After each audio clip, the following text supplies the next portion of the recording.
Fala galera, bem-vindos a mais um Occultcast. Eu sou o Gigin, do portal imperiumfortuna.com e atosnegros.com.br, e hoje vamos falar de um assunto que foi levantado lá no nosso chat, do WhatsApp, no nosso grupo, que foi uma questão sobre a quantidade absurda de deuses que algumas culturas têm. Então eu tava vendo, saiu uma nova temporada de um anime onde os deuses lutam contra a humanidade, e em um dado momento aparece o deus da destruição, certo? E ele fala que ele carrega com ele a vontade de 1116 deuses, né? Então nós sabemos que o panteão hindu, ele tem realmente essa quantidade absurda de deuses. Alguns dizem que são 1116, alguns dizem que são 256. Vai depender um pouco, mais ou menos da era, que você estuda aquilo dali. E aí vem a questão, que a gente também tem o panteão grego e etc, que também tem uma quantidade de deuses absurda. Tirando os deuses mais famosos, a gente tem deuses que são realmente meio bunda. E aí eu tava me perguntando, mas é muito deus, né? Talvez por conta disso, chegou um dado momento que o monoteísmo, deu mais certo, vamos colocar assim. Obviamente que eu não tô discriminando nenhum outro culto ou religião pela sua quantidade de deuses. Mas se você chegar para pensar bem numa questão prática, é meio doideira, Mas aí que a gente entra numa questão. Tirando, vamos colocar assim, o monoteísmo, que não é lá tão monoteísta assim, a gente vai chegar nesse ponto, praticamente toda cultura tinha essa quantidade absurda de seres, nem sempre são deuses, certo? Mas de seres que remetem, a algum tipo de comportamento humano ou comportamento natural, certo? Então, por conta disso, a gente sempre vai ter essa quantidade de panteão ou de falanges ou de legiões muito grande, porque o ser humano ele sempre tenta remeter um ser espiritual, certo, a alguma coisa física. Então vamos começar, como eu estava falando, sobre os deuses hindu. Você tem os chefões, vamos colocar assim.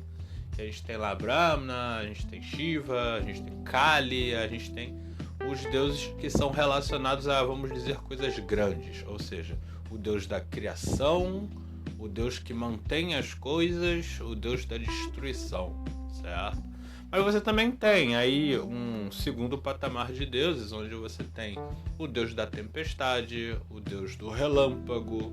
E aí, quando a gente fala deus do relâmpago, todo mundo já remete logo a um outro deus de uma outra cultura, porque sabe que relâmpago é um negócio que vira deus com uma facilidade absurda, Então você também tem o deus dos rios, você tem o deus da plantação, você tem o deus da morte, você tem o deus da vida, você tem o deus da doença. E aí deus da doença, eu já ouvi falar disso em algum lugar. Então a gente já vai chegando, na África.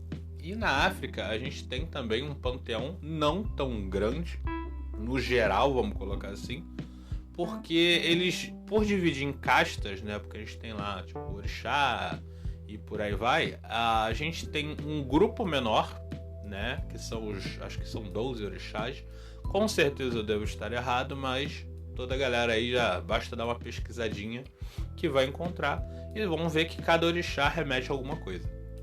Porém, a gente tem vários Exus, e esses Exus já remetem a coisas menores, e por aí vai. E a gente tem outros tipos de entidade que remetem a coisas ruins. Ou seja, para cada elemento, que o africano enfrentava na vida, ele encontrava uma espécie de representante espiritual para aquilo. Mas também a gente tem lá, a mitologia grega, onde a gente tem lá os grandes deuses, Zeus, a gente tem Hades, Ares, por aí vai, Hera.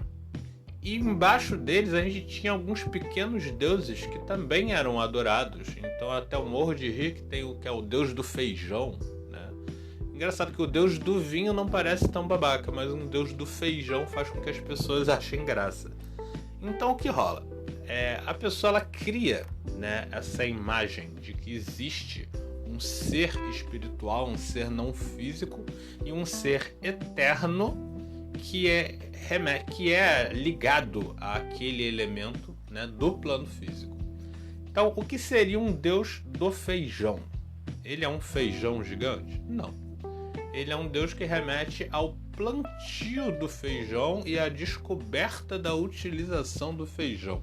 Então seria mais ou menos como se você tem o feijão, que é algo que alimenta um povo, que faz com que pessoas não morram de fome, e que em dados momentos, em dadas épocas, você tem bastante daquilo, e você vende aquilo, e aquilo também te traz fortuna.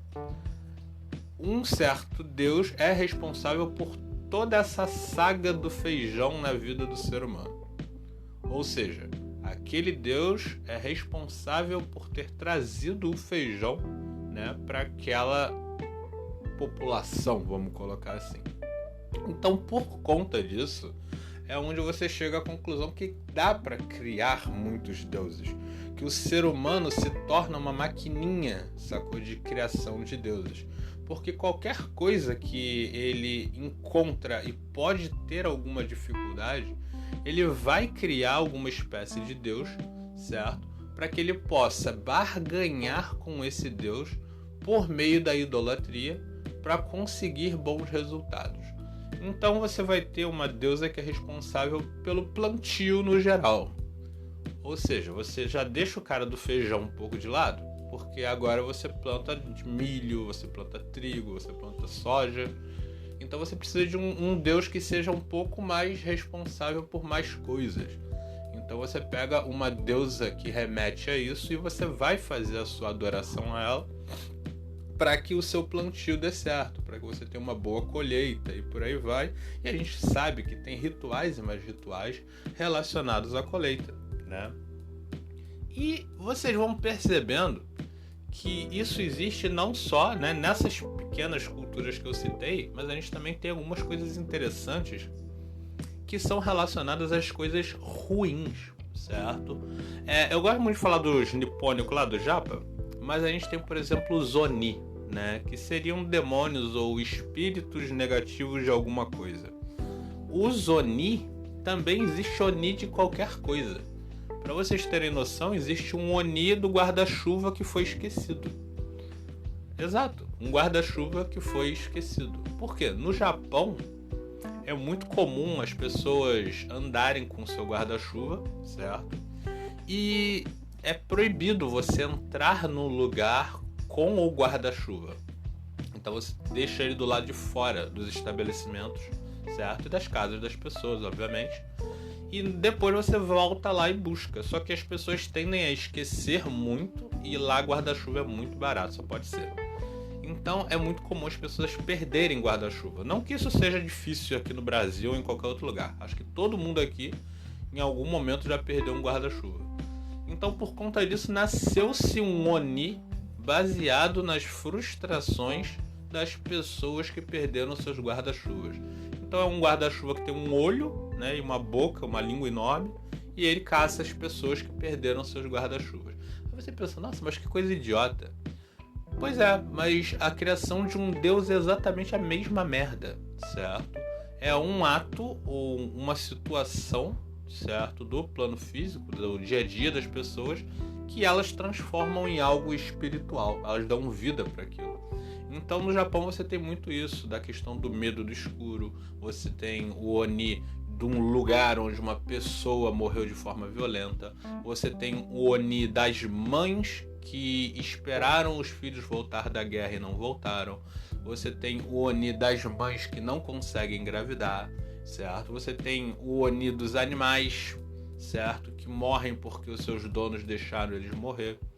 Então você percebe que a mesma forma da criação do deus do feijão, do deus da colheita e do deus do raio, eles criaram não um deus, mas o Oni da dor, o Oni da tristeza, o Oni do guarda-chuva, o Oni da conta atrasada e por aí vai.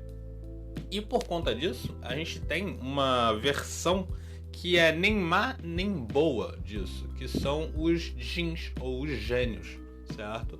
Os gênios também são seres que teoricamente poderiam ser considerados como uma espécie de anjo caído, certo? E eles andam entre os humanos e eles escolhem se eles vão ser bons ou maus. Mas todos eles também estão atrelados ou a algum elemento, tipo terra, fogo, água e ar, ou algum objeto, tipo a natureza em si, a madeira, as nuvens, o relâmpago, sempre o relâmpago, certo? Ou a atitudes dos humanos. Então você tem um djinn do amor, tem um djinn do ódio, você tem o djinn da ganância, certo? E aí você vai dando cores para eles e elementos para eles. E isso foi criado por mais uma cultura que pegou elementos do mundo físico, do dia a dia do humano, e transformou em um ser espiritual o qual ele possa barganhar, certo? Então você pensa, caramba, cara, todo mundo faz isso? Cara, quase toda a cultura faz. Eu sempre falo muito isso, que a criação de um Deus é uma coisa muito simples. Ela é simplesmente baseada no momento onde o ser humano não tem entendimento ou controle sobre alguma coisa em específico. Então ela cria um Deus para aquilo, porque tudo que ainda não foi explicado vira mágica, né? A verdade é essa. Então se você não sabe o que é um relâmpago, você diz que é um Deus. Você não sabe o que é um vendaval, um furacão, você diz que é um Deus. E com o tempo, se vocês pararem para perceber, conforme a ciência vai avançando e as pessoas vão descobrindo realmente como as coisas funcionam, você percebe que esses deuses vão morrendo, certo? Por quê? Porque as pessoas elas não precisam mais fantasiar sobre aquilo. E por conta disso, a gente entra numa questão que é o que levanta um debate. Os deuses estão morrendo porque eles nunca existiram, na verdade, eles eram apenas criação da cabeça dos seres humanos que ainda eram muito ignorantes, ou os deuses estão desaparecendo porque eles realmente tinham que desaparecer, já que estamos numa outra era, uma era tecnológica, onde a razão se sobrepõe às crenças. E que, na verdade, os deuses realmente existiram, a gente realmente conheceu eles, mas nós que deixamos eles de lado, certo? E aí vai o debate com vocês. Como a gente já está batendo os nossos 10 minutos, eu até tinha mais coisa para falar, mas eu acho que vocês conseguiram pegar mais ou menos o sentido dessa questão, né, de os seres humanos criando tantos milhões de deuses. Se a gente for botar junto, eu acho que dá mais de bilhão, se tu for juntar os deuses gregos, com os deuses hindu, com os deuses árabes, com os deuses africanos, etc. Os indígenas, os norte-americanos indígenas e por aí vai. Vai dar tanto Deus, mas tanto Deus, que acho que dá pra fazer exatamente como o anime mostra. Fazer uma guerra entre os seres humanos contra os deuses. Ia ser uma pancadaria bem divertida, certo? Bom, gente, já batemos os nossos 10 minutos. Então, por hoje é só. Lembrando sempre que o nosso endereço é imperiumfortuna.com e atosnegros.com.br. Nós estamos no nosso Instagram. Se você quiser mandar mensagem lá e não quiser entrar ainda no nosso grupo do WhatsApp, pode mandar direct lá no Instagram, que agora ele já está funcionando, a gente já acompanha ele todo dia. A gente tem o nosso Facebook, como sempre, que todo mundo já conhece. Então, se você gostou, dá aquele like. Se você está ouvindo esse podcast pelo YouTube, então curte, compartilha e se inscreve no canal, certo? É um canal pequeno, a gente não dá muita atenção aqui para o YouTube, porque não é o nosso modelo, como é só um podcast, certo? A gente prefere o Spotify e o Castbox, então se você prefere também estamos lá. Se você gostou muito do nosso conteúdo, a gente tem o nosso Apoia-se, você pode começar com R$5 e até R$50 para que a gente possa continuar criando conteúdo com maior frequência e com maior qualidade. Mas se você não puder, não tem problema, basta dar um curtir, comenta, manda para um amiguinho, certo? Fala mal, ou leva para um outro grupo e faz a galera levantar um debate lá. A gente agradece muito. Então, valeu galera, por hoje é só, uma ótima semana para vocês. fortuna.